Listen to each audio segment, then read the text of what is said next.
Higher education is currently in crisis. This crisis has long predated the pandemic. Casualised academics overwhelmingly tend to be women and women of colour. Nationally, we work twice our contracted hours with no additional pay. Now universities are seeking to make cuts because of the predicted fall in student numbers, and casualised staff are disproportionately bearing the burden. This is the perverse logic that the most vulnerable academic staff are the most expendable, and yet universities wouldn't be able to function without them. Here are some of our stories. Following the COVID-19 outbreak, the University of Sussex has communicated via a financial review that all temporary contracts will be terminated as soon as possible, although in the second version of the financial review guidelines, the word terminated was replaced by reviewed.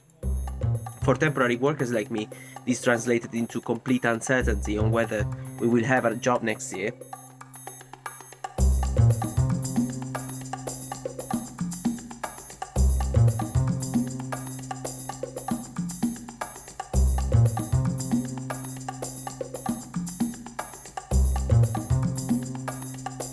So at Warwick, we've been told that at least 50% of sessional teaching will be cut in the next year. This means that us tutors will most likely lose our livelihoods.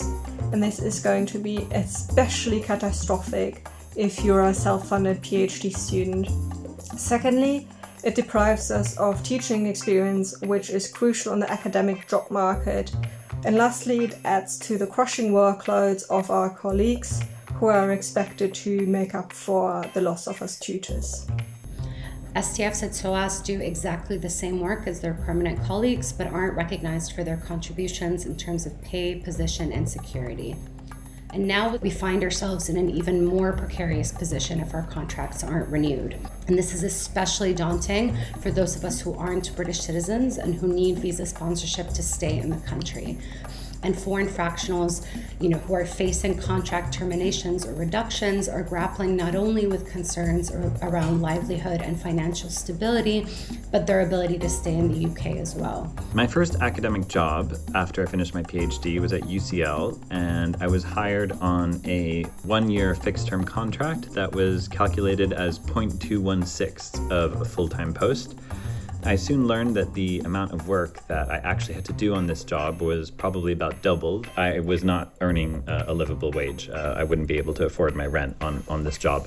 I found another post, thankfully, that was better paid, and yet I never received a contract for the work that I did do at UCL, and I didn't get paid for it until several months later. Even then, the paycheck was incorrect. This gave me some pretty direct experience of just how exploitative our casualized contracts can be, and that is why I'm fighting for secure work for all of us.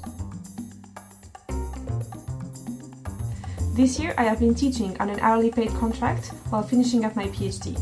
I am now facing horrible job prospects due to the hiring freezes all across UK universities. Warwick recently announced that they were cutting in half the budget for sessional teaching next year in order to save money.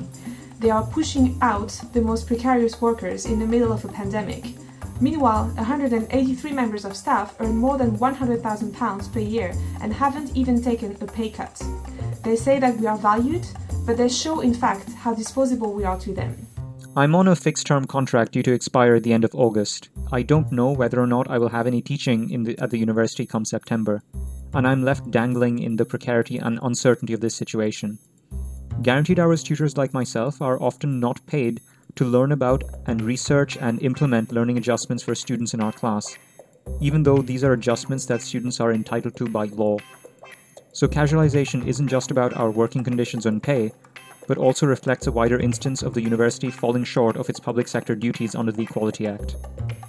A couple of months ago, our senior management announced that they would be freezing all hourly paid and fixed-term contract academic work for the coming year. Within the first week of this announcement, we did manage to get together and organise a marking boycott. That is, that we withheld marks from the university until senior management would reconsider its position. We held out for a month, and we did manage to win some important concessions on the departmental level and also build up to a larger dispute involving UCU. You can take action collectively and you can achieve a lot that way. So we can fight and we can win.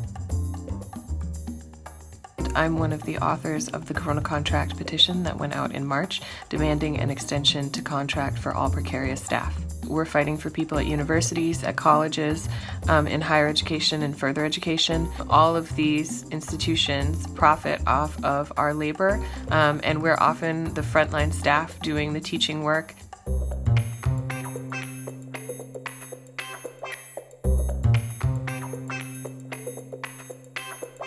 We are doubly oppressed as women, as people of color, as Black and minority ethnic people, and so we really have to do what we can to make sure that the university doesn't dispose of us.